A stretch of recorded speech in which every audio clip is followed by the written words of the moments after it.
Thank you for watching this video. Please help us keep the show alive by liking and sharing this video and by subscribing to the show and making sure the notification button is switched on. For those of you who can help a little bit more, there's a Patreon link down below where you can contribute whatever you can. Every little does help, and all the money will go directly back into the show. You can also keep up with our latest content on Instagram at the Know Show Pod, as you can see on the screen. As you know, the Know Show is an initiative designed to make academic research accessible to everyone. So do contribute to the conversation, leave some questions, have a discussion, and I'll make sure I get back to everyone. So Lars, thank you so much for joining us on the Know Show. I'm really pleased to have you. Thank you. Yes. Can I just sort of get you to start off by introducing yourself and your background to our audience? Yes, my name is Lars Laamann, Lars Peter Laamann. I'm senior lecturer at the School of Oriental and African Studies, which is part of the University of London. And here I teach in the history department. I'm actually a SOAS product, so I came here as an undergraduate in the 1980s and studied Chinese and history. That's probably where my interest led me. But I would never have imagined that I would actually sit in the office where my former supervisor was at some point. But so I went on a very roundabout route, worked in many places, and then finally I came back to SOAS to teach when I was finishing off my PhD. Can I ask you what initiated this interest in China and history in general? My interest in history goes back much further, and I guess it's because I myself am the product of history, and so I'm a migrant myself. So not just that because I arrived here in London some 30 years ago, but from Sweden, but actually via Germany, because that's the other story. Because my parents, they moved with me to southern Germany, where my grandfather had lived as a refugee from Estonia, but alas, he died long before I arrived there. So I never got that part of history. So I was always very interested in the life experience of my grandfather. And my father, because he was a refugee himself from Estonia, he ended up in Sweden. He was, in a way, quite reluctant to talk, because this is one thing that you find with many war victims, refugees. They just want to turn the leaf. They want to start a new life. And it's their children who become curious. They want to find out more. So I started digging, and I did that at a very young age. And of course, also about history of Sweden, because that was my immediate background. And then also Sweden. And then I could see how in European terms, everything was very much connected, not just because all the kings and queens were related to each other, but because of all the trade and all the migrations and flows, and because it's a very small continent as well. And my interest in China actually started much later, because my first conviction, my first love, my first passion was actually archaeology.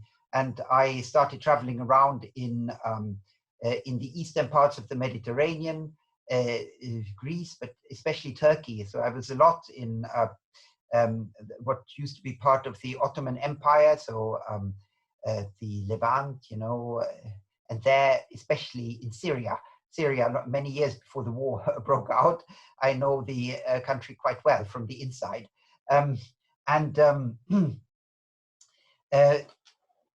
So that would have been one of my roots. I mean, I should say that, that's also a message to all of those of you who are probably not sure whether you want to pursue an academic path. With me, it was by no means clear that that's what I wanted to do. It was one of the things that I experimented with, because I actually worked in a hospital before as a nurse. So that's my practical background. While I was working, I was studying by myself, a little bit of Latin, a little bit of Greek, a little bit of knowledge. And then with that, I applied for archaeology and ancient history. I did that. And then it was by coincidence having studied about 2 or 3 years into my course, somebody offered me, that's back in the 1980s when it was very unusual, somebody offered me a ticket for the Trans-Siberian Railway with $80 to all the way to Peking and Beijing. And I thought, okay, let's go for it. It was the first year that after the Cultural Revolution that you could actually travel by yourself, but only in the cities and in certain areas. That's actually what did it for me. And then 2 years later, I was here at SOAS in 1987, and I began to study Chinese language and history of Asia, quite simply, because I had never studied it before.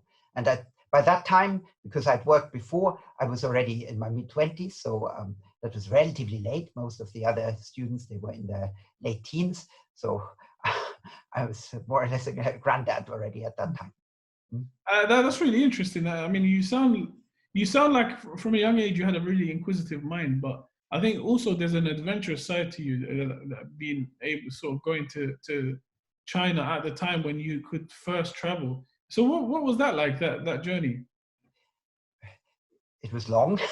I mean, there was you have to think that flying was much more expensive at that time. So you had to go either on ship or on by train.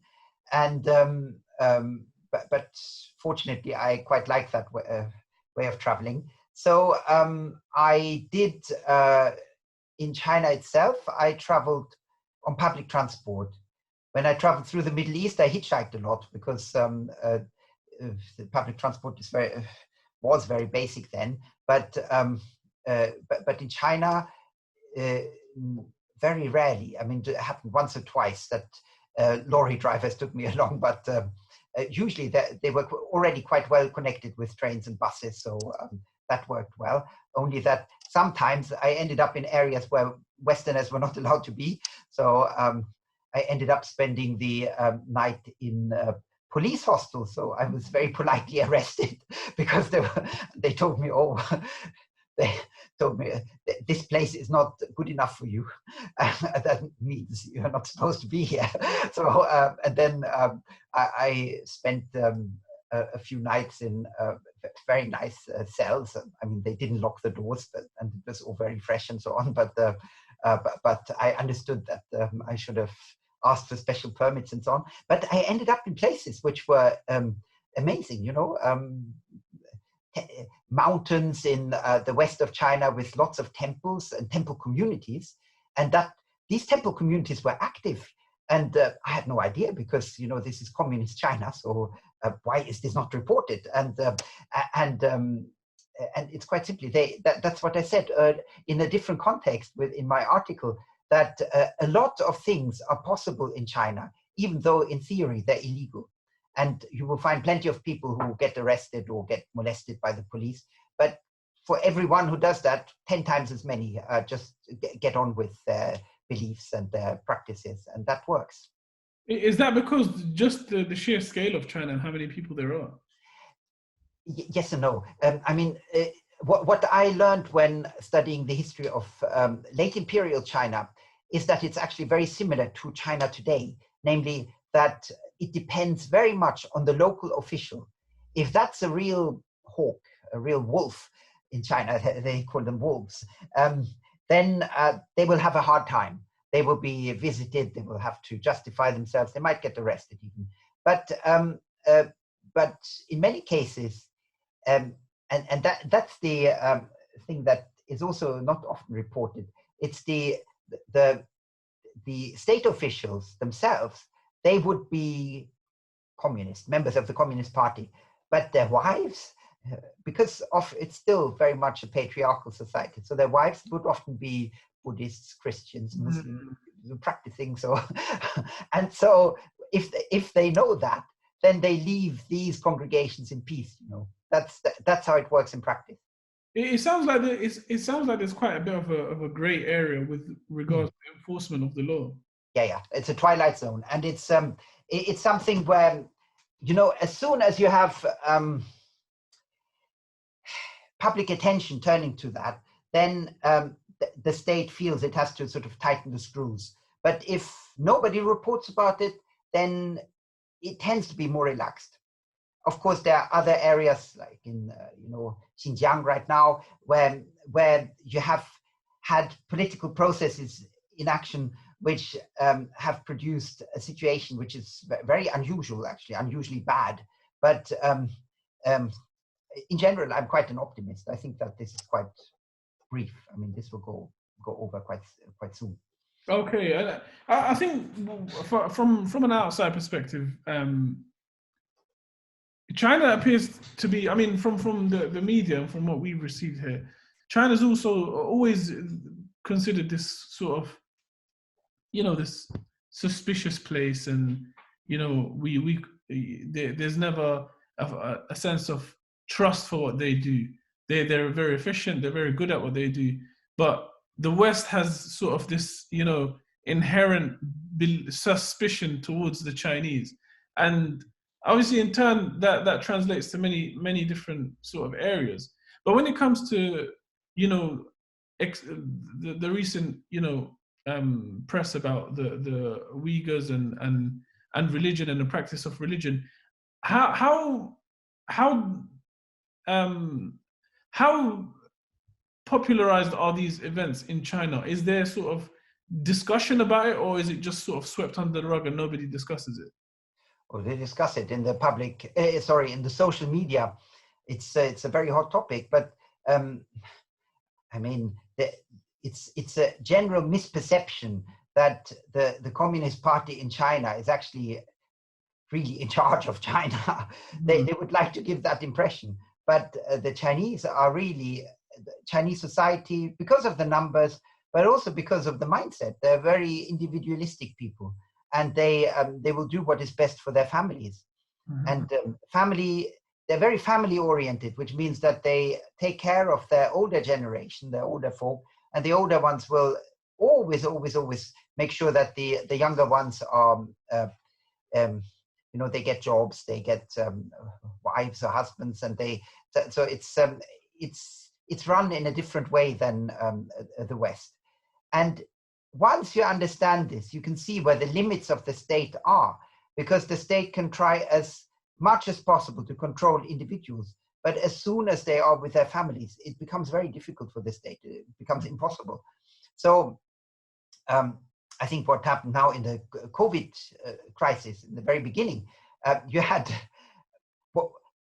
the Communist Party really been in charge, everything would have been controlled immediately, because there are these mechanisms. And but because local communities are so suspicious of being controlled, they took things into their own hands. I mean, there were reports of villages which dug up roads because they didn't want any outsiders to enter their area. They just decided no outsiders, and it was against the Chinese laws, and they could have sent in the police or so, but of course they didn't do so. So it's actually quite rare for the Chinese state to crack down on people like that.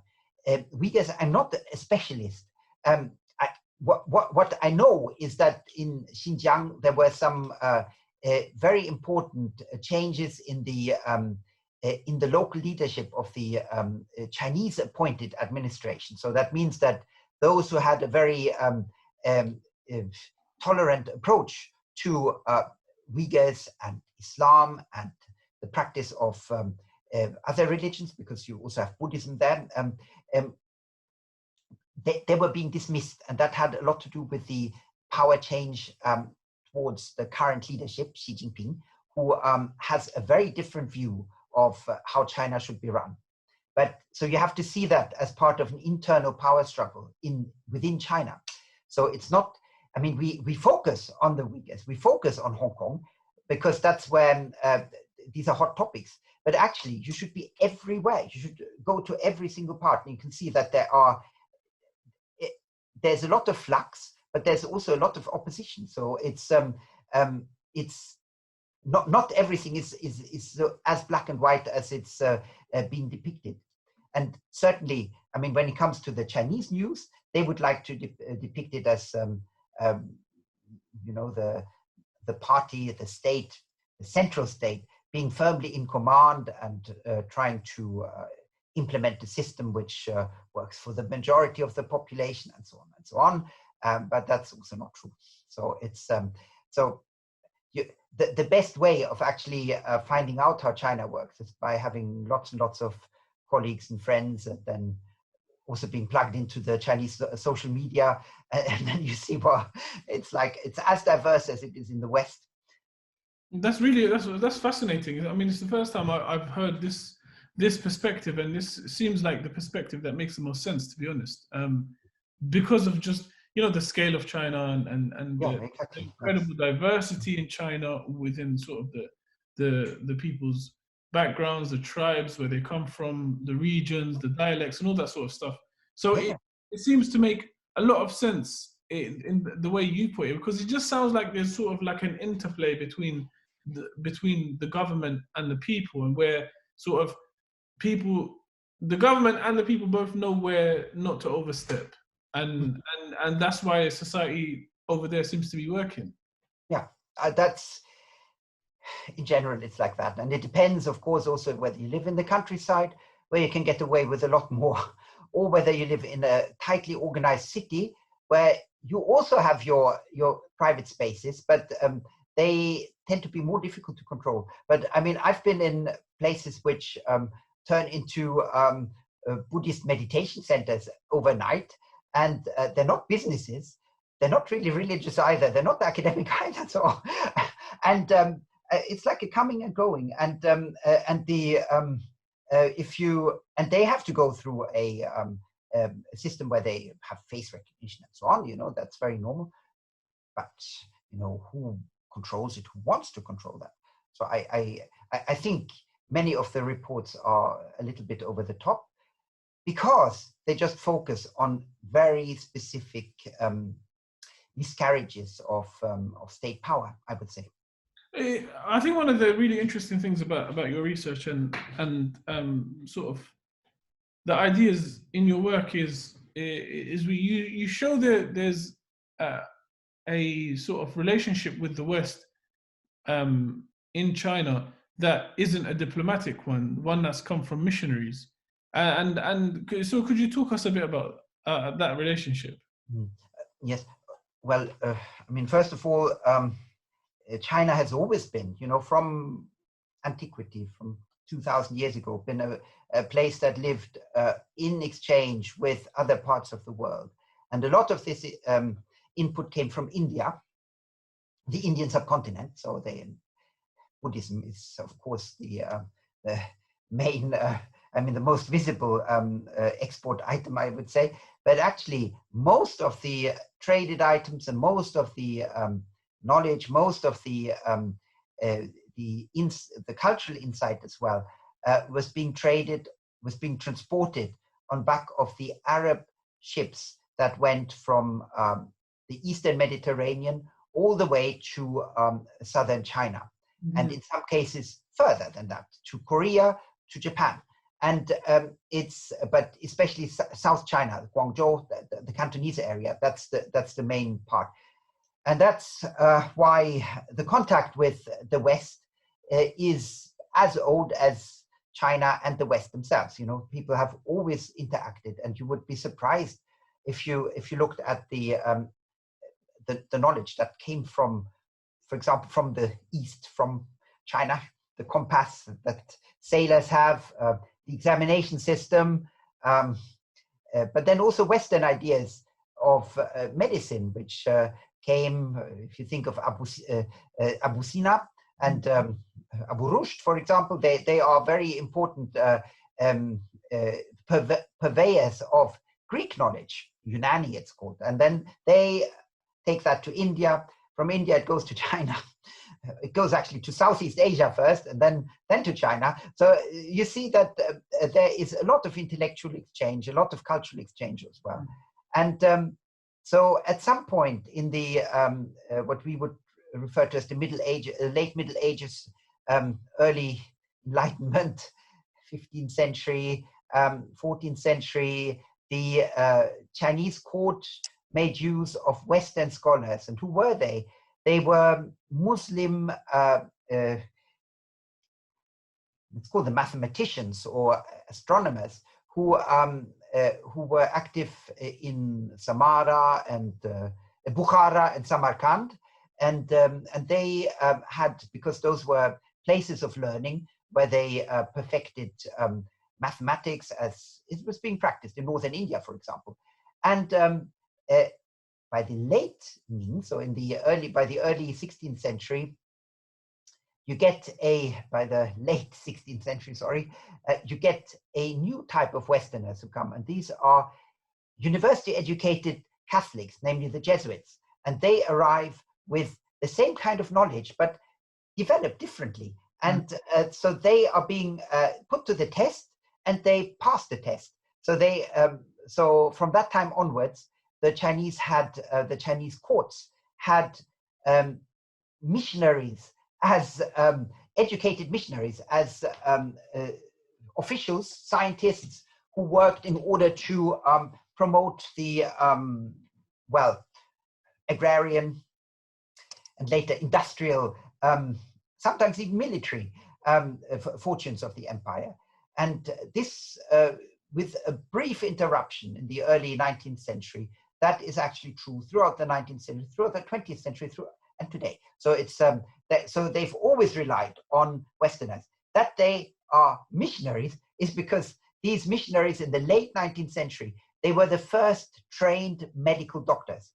Because this is something that we often forget. Medical science is very, very young. So go back to the year 1900. That's roughly when it really begins. Inventions such as penicillin, the opioids, opium products such as morphine. Morphine is a bit older, but heroin, for example, drugs which are being used for medical purposes. Those were being developed precisely at that time, precisely in the same places where they studied, and they were medical experts. But they were also Christian missionaries, because at the same time you have this revival, so it's a spiritual revival. So that the two coincided. Otherwise, they would have gone as today idealistic medical professionals such as Médecins Sans Frontières, the Medics Without Frontiers, who go into war areas and into deprived areas in order to help with development. It's the same kind of people. It's very interesting. But what's more interesting is from the Chinese perspective, what's sort of their interaction been with medicine? They have, there's something that you call traditional Chinese medicine, but that's also constantly developing. The basis of Chinese medicine is very much actually like Ayurvedic medicine, Indian medicine, namely that you believe in a balance of certain elements in your body, certain energies, certain elements. I mean, there's no hocus pocus about it, but it's what you get is, for example, if you eat too many oily things, then the Chinese would refer to it as you have a surplus of something hot in your body. And then, of course, a Chinese doctor would not just prescribe medicine that is cooling, but also food or practices which are not medical in the sense that they interfere with your body, but they bring your body back in balance. That's the main idea about Chinese medicine. Mm-hmm. And how, I'm not sure if you're aware, but how has traditional medicine played an extensive role in this sort of the recent pandemic issue? No, that's the one exception, because this was something that they could not really control. They could calm fevers. For example, they used concoctions that contained opium, because that has one of the effects is that it's a so-called febrifuge, so it acts against fevers, and often that happens when you have cholera, for example. So that's an epidemic. You can get certain epidemics, but against the plague, against the bubonic plague or pneumonic plague, so the lung-borne plague, that didn't really work. So that's where they resorted to practices that involved a lot of smoke, because they realized whenever there's smoke, there's less of this plague. And then much later, people realized that, of course, the connection was that the smoke chased away the rats, and therefore the fleas that carried the Yersinia pestis, the plague, bubonic plague bacterium. So that is that is different. So it's very much a it's something new, and this newness doesn't make it suited to traditional Chinese medicine. Mm-hmm. That's very interesting to see that. So I mean, now you've covered quite a bit of interesting areas in your research. Where do you intend to sort of focus your attention next in your research?